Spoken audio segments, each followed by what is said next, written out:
Hello everyone, welcome back to our channel. నేను మీ దీపు. ఈరోజు వీడియోలో న్యాచురల్ హోమ్ మేడ్ హెయిర్ ఆయిల్ని ఏ విధంగా తయారు చేసుకోవాలి అనేది ఈ వీడియోలో నేను మీకు చూపించబోతున్నాను. దీనికోసం నేను ఫ్రెష్గా ఉన్నటువంటి కొన్ని మందారాకులు, కొన్ని కరివేపాకు రెమ్మలు, అదేవిధంగా పెద్దగా ఉండేటువంటి అలోవెరా 2 కొమ్మలు తీసుకున్నాను. అలోవెరాని పీల్ చేసేసి 1.5 ఇంచ్ సైజులో దాన్ని నేను కట్ చేసుకున్నాను. ఫ్రెష్గా ఉన్నటువంటి ఆకులని నేను ఇక్కడ తీసుకున్నాను. సో ఇవన్నీ మనకి ఇంటి దగ్గర లభించేటువంటి ఐటమ్సే, మనం ఈజీగా తయారు చేసుకోవచ్చు ఆయిల్ని. చూసారు కదా ఎంత ఫ్రెష్గా ఉన్నాయో ఈ లీవ్స్ అనేవి.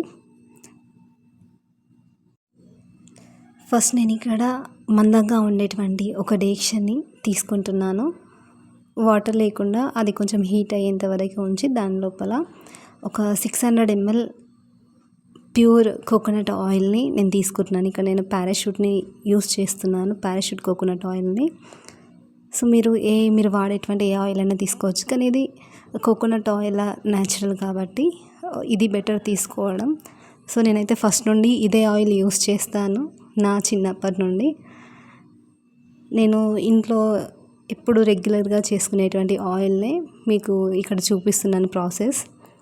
సో ఆయిల్ని తీసుకున్న తర్వాత అందులోకి ఇంతకుముందు మనం కట్ చేసి పెట్టుకున్నటువంటి మందార ఆకులను తీసుకుంటున్నాను. అవి వేసిన తర్వాత దాంట్లోనే కరివేపాకు రెమ్మల్ని కూడా వేసేస్తున్నాను. అండ్ దాంతోపాటుగా మనం చిన్నగా కట్ చేసుకున్నటువంటి అలోవెరా పీసెస్ని కూడా నేను అందులోనే వేసేస్తున్నాను. సో ఈ విధంగా అన్నీ వేసేసుకొని స్టవ్ని సిమ్లో ఉంచేసి దాన్ని ఆ విధంగానే వదిలేసేయాలి. మధ్య మధ్యలో దాన్ని కలుపుతూ ఉండాలి. సో స్టవ్ని మాత్రం హైలో ఎట్టి పరిస్థితుల్లో పెట్టొద్దు, అది మాడిపోతుంది. ఆయిల్ అనేది మనం అనుకున్న విధంగా అయితే రాదు.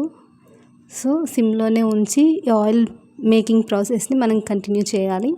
సో ఈ విధంగా కలిపేసుకొని స్టవ్ని సిమ్లో పెట్టేసుకొని ఉంచుకోవాలి మనం. సో ఇక్కడ చూడండి, నేను సిమ్లోనే పెట్టి చేస్తున్నాను. స్టవ్ని ఎప్పుడు లో ఫ్లేమ్లోనే ఉంచి ఈ ఆయిల్ మేకింగ్ ప్రాసెస్ అనేది మనం కంటిన్యూ చేయాలి. సో ఆయిల్ ఇలా హీట్ అవుతున్నప్పుడు చూస్తున్నారు కదా, ఈ విధంగా బబుల్స్ అనేవి పైకి వస్తుంటాయి. బయట కొనేటువంటి ఆయిల్స్లలో కొన్ని కెమికల్స్ కూడా యాడ్ చేస్తుంటారు. సో అలాంటి ఆయిల్స్ యూజ్ చేయడం వల్ల మనకి హెయిర్ ఫాల్ అనేది చాలా ఎక్కువగా ఉంటుంది. కాబట్టి ఈ విధంగా ఇంట్లో మనకి సహజ సిద్ధంగా దొరికేటువంటి లీవ్స్తో మనం ఇంట్లోనే ఆయిల్ని రెడీ చేసుకుంటే మనకి చాలా యూస్ఫుల్గా ఉంటుంది. ఈ ఆయిల్ యూజ్ చేయడం వల్ల మన హెయిర్ గ్రోత్ అనేది చాలా ఎక్కువ అవుతుంది. అండ్ అలానే హెయిర్ ఫాల్ తగ్గుతుంది. హెడేక్ కూడా ఏదైనా ఉన్నా తగ్గిపోతుంది. స్ట్రెస్ అనేది కూడా తగ్గుతుంది. తలలో ఇచ్చింగ్ అని, చుండ్రు అలాంటి సమస్యలు ఏమైనా ఉన్నా కూడా తగ్గిపోతాయి ఈ ఆయిల్ని కంటిన్యూగా యూస్ చేయడం వల్ల. సో ఈ ఆయిల్ని నేను కొన్ని ఇయర్స్ నుండి యూస్ చేస్తున్నాను. సో ఇప్పటి వరకు నాకు ఎలాంటి హెయిర్ ప్రాబ్లం అయితే రాలేదు. సో అందుకే ఇప్పుడు నేను మీకు ఈ వీడియో చేసి చూపిస్తున్నాను, మీకు కూడా యూస్ఫుల్గా ఉంటుందని. ఈ ఆయిల్ మన హెయిర్ని చాలా స్ట్రాంగ్గా చేస్తుంది.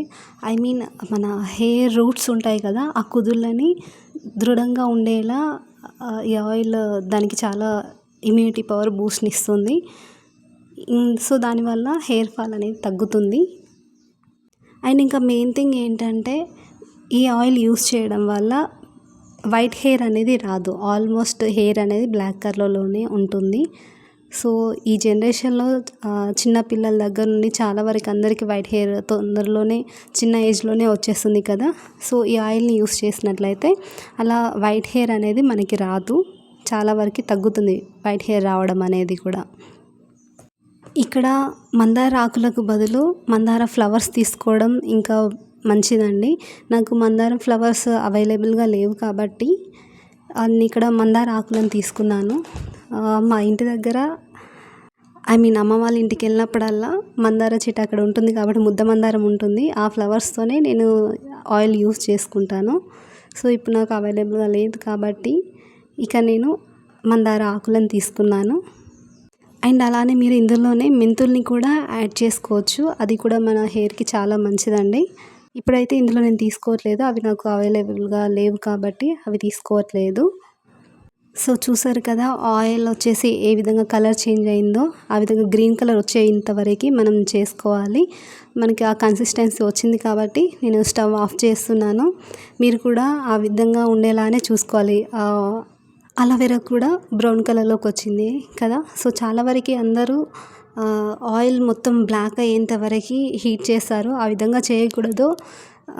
మినరల్స్ అనేవి కూడా మనకి ఎక్కువగా ఉండవు ఆ విధంగా హీట్ చేసినట్లయితే. జస్ట్ ఈ విధంగా గ్రీన్ కలర్ వచ్చేంత వరకి హీట్ చేసుకుంటే సరిపోతుంది. ఇక్కడ మీకు ఆయిల్ కలర్ అనేది కనపడాలి కాబట్టి ట్రాన్స్పరెంట్‌గా ఉండేటువంటి గ్లాస్‌లో దీన్ని నేను ఫిల్టర్ చేస్తున్నాను చూడండి. ఇక్కడ ఫిల్టర్ చేసేటప్పుడు ఆయిల్ కలర్ వచ్చేసి గ్రీన్ కలర్‌లో కనిపిస్తుంది కదా! సో ఆ విధంగా గ్రీన్ కలర్ వచ్చేంత వరకి మనం హీట్ చేసుకుంటే సరిపోతుంది. లేదంటే మరీ బ్లాక్‌గా హీట్ చేసినట్లయితే అందులో ఉన్నటువంటి మినరల్స్ అనేవి కూడా పోతాయి. సో ఇంతే అండి. హెయిర్ ఆయిల్‌ని ఈ విధంగా రెడీ చేసుకొని ఒక గ్లాస్ కంటైనర్‌లో దాన్ని స్టోర్ చేసుకుంటే సరిపోతుంది. ఈ ఆయిల్ వచ్చేసి మనకి నేను ఇక్కడ ఫ్రెష్ కోకోనట్ ఆయిల్ తీసుకున్నాను కాబట్టి సో నియర్లీ ఒక 8-9 మంత్స్ వరకి ఈ ఆయిల్ అనేది ఫ్రెష్‌గా ఉంటుంది. సో పాడవకుండా మనం 8-9 మంత్స్ వరకు ఈ ఆయిల్‌ని మనం యూస్ చేసుకోవచ్చు. ఒకసారి నాకు సర్జరీ అయినప్పుడు హెయిర్ ఫాల్ అనేది చాలా జరిగింది. సో మళ్ళీ ఇదే ఆయిల్ నేను యూజ్ చేశాను. ఇంకా నా హెయిర్ గ్రోత్ అనేది ఇప్పటివరకు కూడా చాలా వరకి బాగా ఉంది. మీరు కూడా హెయిర్ ప్రాబ్లమ్స్ ఏమైనా ఫేస్ చేసినట్లయితే ఈ విధంగా ఆయిల్ చేసుకొని యూజ్ చేయండి. తప్పకుండా రిజల్ట్ చూస్తారు. బయట మనం ఎన్నో డబ్బులు ఖర్చు పెట్టి కొనుక్కునేటువంటి హెయిర్ ఆయిల్స్‌లలో అవి ఎక్కువ రోజులు నిల్వ చేసి ఉండడం కోసం అని చెప్పేసి వాటిలో కెమికల్స్ యూజ్ చేస్తారు. ఆ ఆయిల్స్ యూజ్ చేయడం వల్ల హెయిర్ ఫాల్ అనేది ఇంకా ఎక్కువ అవుతుంది కానీ తగ్గదు.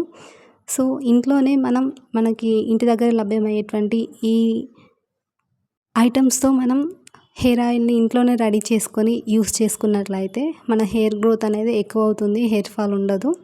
మీరు ఖచ్చితంగా రిజల్ట్ చూస్తారు దీన్ని యూజ్ చేసినట్లయితే. మీకు ఈ వీడియో నచ్చిందని అనుకుంటున్నాను. మీరు కూడా ఇంట్లో ట్రై చేయండి ఈ ఆయిల్‌ని. మళ్ళీ నెక్స్ట్ వీడియోలో కలుసుకుందాం. అంతవరకు సెలవు. Bye bye.